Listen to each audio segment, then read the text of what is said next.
Yesterday, the last piece of the original Spurs Big 3 announced his retirement. After 18 years of NBA basketball, Tony Parker has decided that it's enough.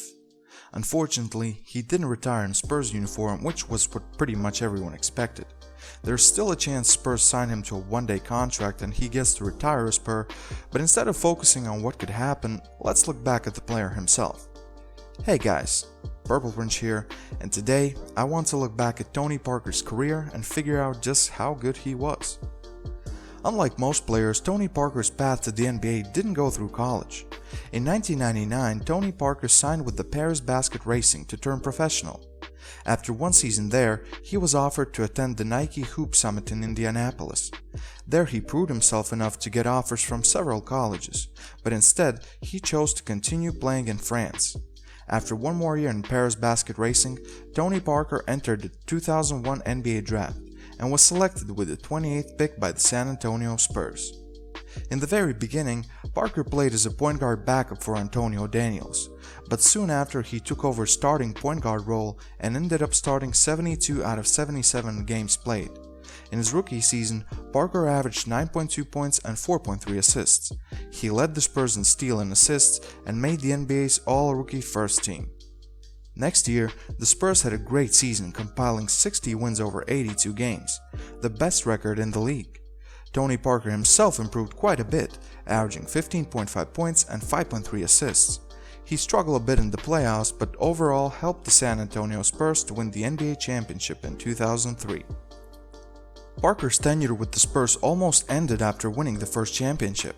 Spurs tried to acquire Jason Kidd from the New Jersey Nets, but the trade failed and Parker remained the Spurs starting point guard.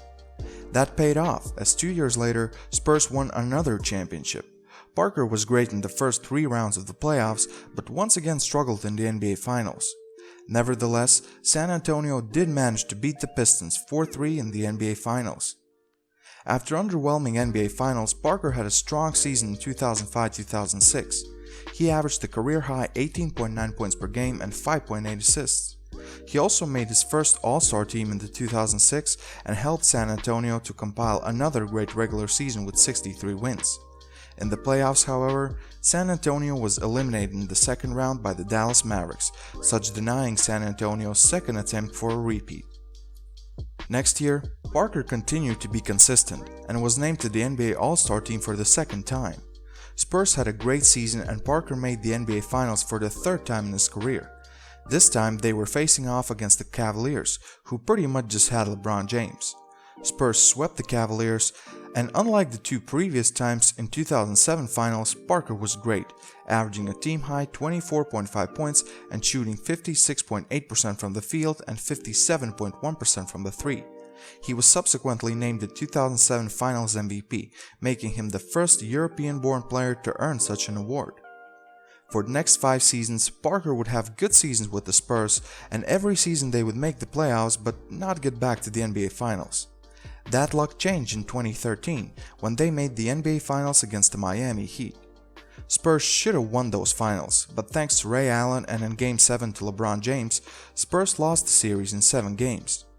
The Spurs were back in the NBA Finals in 2014, and this time they beat the Miami Heat by a record margin, 4-1 in the series, and Parker was a 4-time champion now.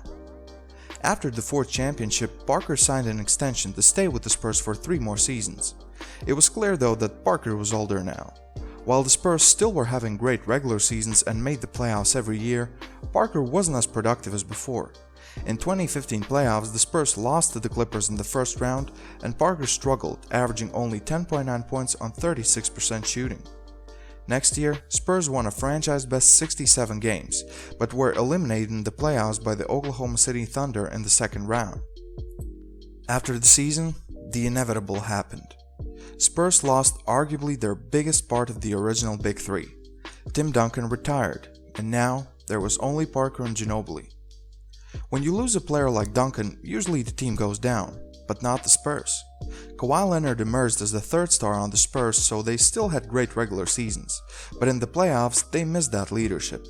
Additionally, Parker suffered a rupture of his left quadriceps tendon and was required to have a surgery, ending his streak of 221 straight playoff games for the Spurs. Parker came back at the beginning of the 2017-2018 season, but his time as the starting point guard for the Spurs was over. He started only 21 of 55 games he played that season, and for the year, he averaged a career-low 7.7 points and 3.5 assists. In July of 2018, to the surprise of many, Parker signed a 2-year deal with the Charlotte Hornets, ending his historic tenure with the Spurs. This year, he was a reserve point guard behind Kemba Walker and averaged 9.5 points and 3.7 assists. Even though Parker had one more year on his contract, he decided to retire. Tony Parker ends his NBA career with 1,254 games played, 1,198 of those as a San Antonio Spur. For his career, he averaged 30.5 minutes per game, 15.5 points, and 5.6 assists. Tony Parker is a 6-time NBA All-Star, a 4-time NBA champion, and a 1-time NBA Finals MVP.